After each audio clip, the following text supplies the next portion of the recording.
குழந்தைங்க கிட்ட விளையாட்டு கட்டுமா இந்த மாதிரி டான்ஸிங் பலூனை நீங்களே செய்யுங்க. கையில் நீங்கள் ஃபஸ்ட்டு மார்க்கர் எடுத்துக்கோங்க, பலூன் எடுத்துக்கோங்க, அதுக்கப்புறம் கோலி குண்டு எடுத்துக்கோங்க. அந்த கோலி குண்டு என்னென்னா பலூனுக்குள்ளே நல்லா போடணும். நல்லா அழுத்தி அழுத்தி அழுத்தி உள்ளே இறங்கிடும். அது போட்டதுக்கப்புறம் நீங்கள் என்ன பண்ணணும், அதை நூலை வச்சு கெட்டணும்.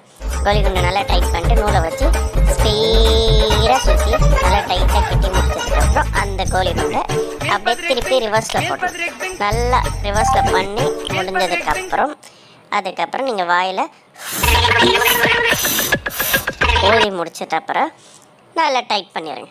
டைட் பண்ணி முடிச்சதுக்கப்புறம் நீங்கள் என்ன டிசைன் போடணுன்னு ஆசைப்பட்றீங்களோ, கிறுக்கி வைக்கிறீங்களோ, என்ன பண்ணுமோ பண்ணுங்கள். நான் ஒரு பொம்மையை வரைஞ்சிருக்கேன். நல்ல கண், புருவம், மூக்கு, வாய் எல்லாம் உங்களுக்கு என்ன மாதிரி டிசைன் பிடிச்சிருக்கோ நீங்கள் அந்த மாதிரியே வரைங்க. எதை வேணால் வரையலாம். ப்ளஸ் இந்த பலூன் இப்போ எங்கேயுமே பறக்காது, ஒரே இடத்துல தான் இருக்குங்க. பாருங்கள், நீங்கள் தள்ளி விட்டால் கூட எங்கேயும் போகாது, ஒரே இடத்துல தான் இருக்குது. இதை பார்த்து குழந்தைங்களுக்கு ஒரு ஆசை இருக்கும்,